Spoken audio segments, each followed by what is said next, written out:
So, how do you start a race? Let's get into it.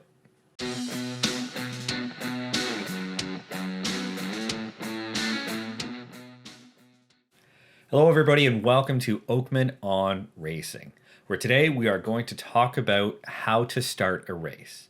How does it work? What are the different versions? And all the details we can get in here. So what is it that you're looking for from a start? Now obviously each driver is looking for an advantage. But from the official side, what you're looking for is that it's organized, it's repeatable, and it's safe. At least as safe as any sort of competition can be. The types of starts you're going to find are rolling starts and standing starts. And within the rolling starts, you're going to have an acceleration zone, an acceleration line, and go on green. And I'll explain those a bit later. Most standing start procedures will differ in minor details, but have the same basic structure. That is, all the karts are going to line up in their boxes. Each box, whether it's staggered or side by side, is going to have a specific marking. And whether it's the nose of the kart or if it's the wheels on the line, everybody will have to be in that position. Once everybody is lined up and the officials approve the lineup, the drivers have to sit perfectly still and cannot move until either the light turns off, a light turns on, or somebody waves a flag. Standing starts are usually used in the shifter classes, and in kart starts we use them for the kid karts. They're very reliable, they're very exciting, and they make for interesting starts. Standing starts do qualify for being repeatable. They are organized as everybody has a particular place to be, and they are relatively safe. Drivers are starting from a dead stop. It takes a minute for everybody to get going, and really the danger comes from somebody who doesn't go. If somebody is stuck on the start line who wasn't able to accelerate, maybe they stalled, maybe something broke, doesn't really matter. The risk is that another driver who did go runs into the back of them. Now when it comes to rolling starts, which is what you see more often than not, there are three basic types. There is the acceleration zone, the acceleration line, and what I like to call go on green. Looking at the mechanics of the starts, we're looking for if a driver is in their lane. So all drivers need to be within the lines. They can be touching the lines, but they can't be over them.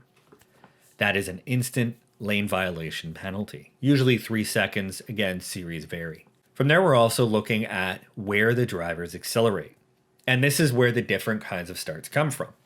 If you're using the acceleration zone, the pole sitter gets to choose when to accelerate once they've entered that zone. Off pole cannot accelerate first.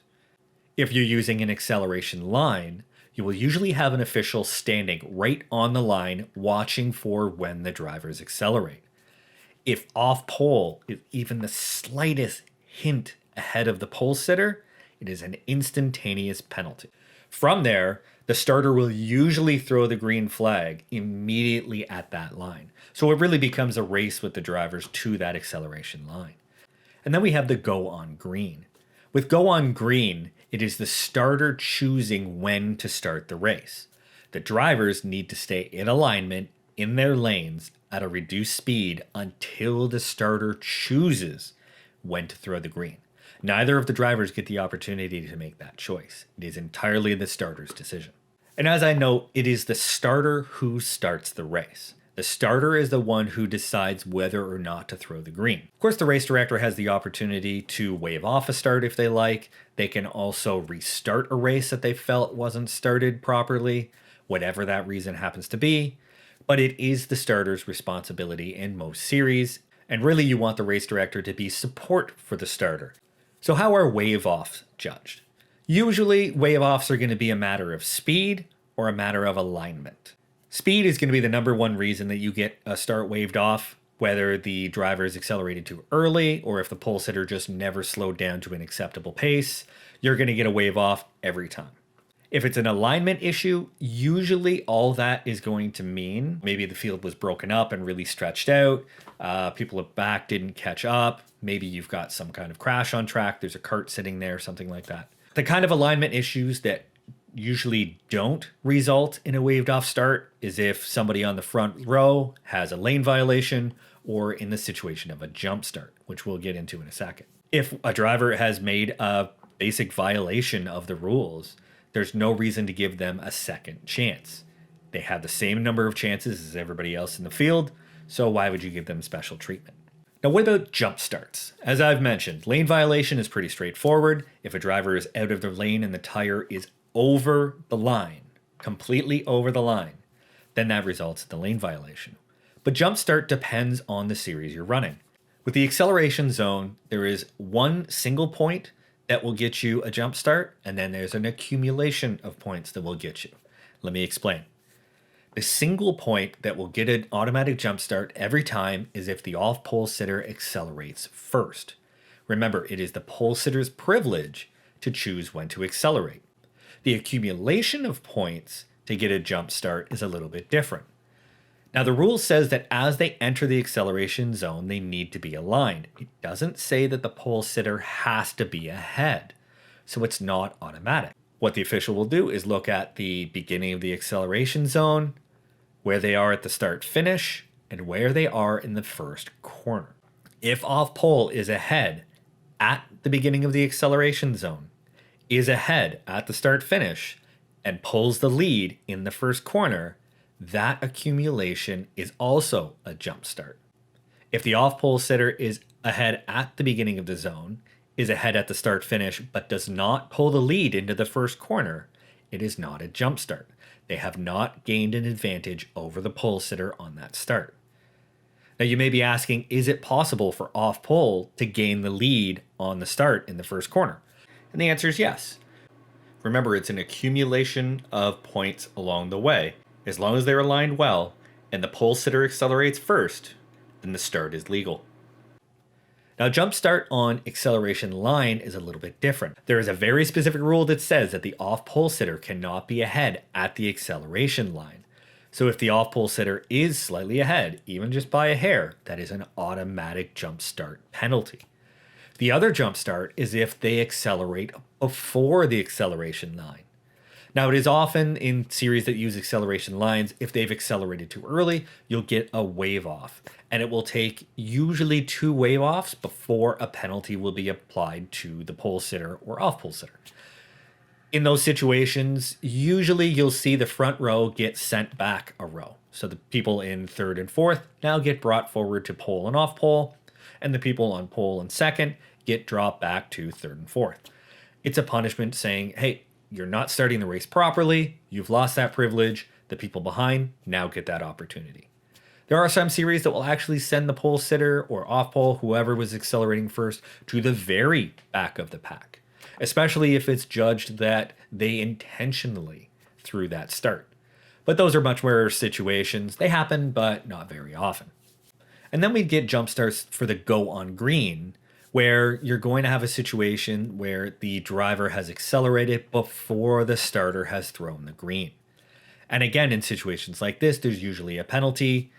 You might get the first one waved off, maybe the second one waved off, but you might just get a time penalty or they might send you back. So what are the advantages and disadvantages of each one? The advantage of the acceleration zone is that you have nice, slow, controlled starts. It is much less likely that you're going to have lap 1 crashes because you can keep the speed down. The pole sitter and the off pole sitter aren't fighting to see who's going to accelerate first. We already know who's going to accelerate first. It's the pole sitter. And the pole sitter has the opportunity to use 25 meters of racetrack to choose when to go. So you give them strategy, you give them opportunity, and you keep them calmer.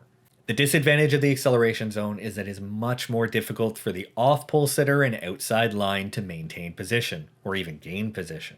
Now, because the off-pole sitter is under so much more pressure, at least in kart sport, we offer the opportunity of a Jumpstart Flag.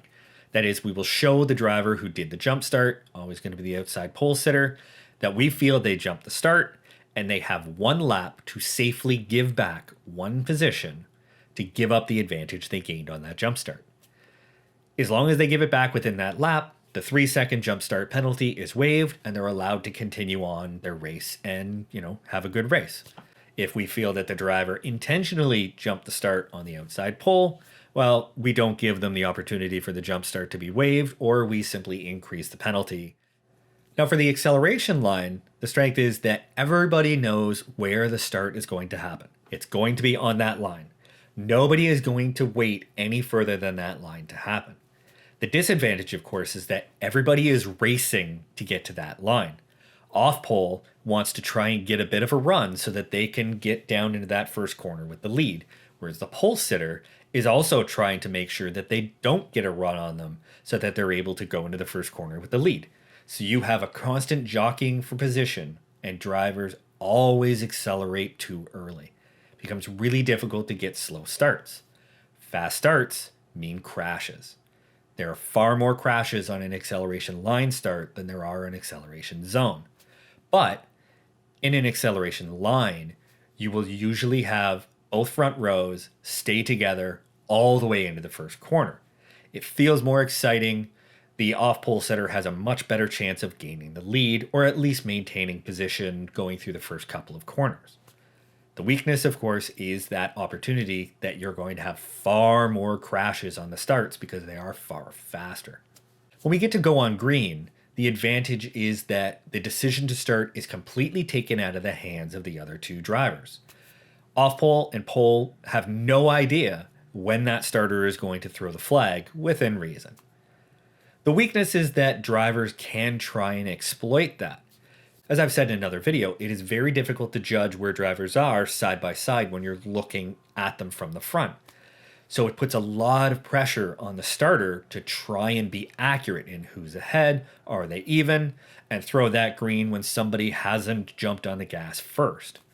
Drivers try to come up with ways of working around the go on green and coming up with advantages. Some are better than others. But what it does well is control the speed, try to keep the drivers from trying to ramp up their pace as they get towards the front, and eliminate crashes in the first corner. So the real question is, which one is better? And the answer to that is, it depends on what your series values. If you're in a series that wants really side-by-side excitement and bashing wheels and stuff like that, then an acceleration line is going to be perfect for them, because you're going to have those karts in rows side by side all the way down through the first corner and probably for multiple corners. If the series is looking for a little less action in the first corner, then an acceleration zone is going to probably be the way to go.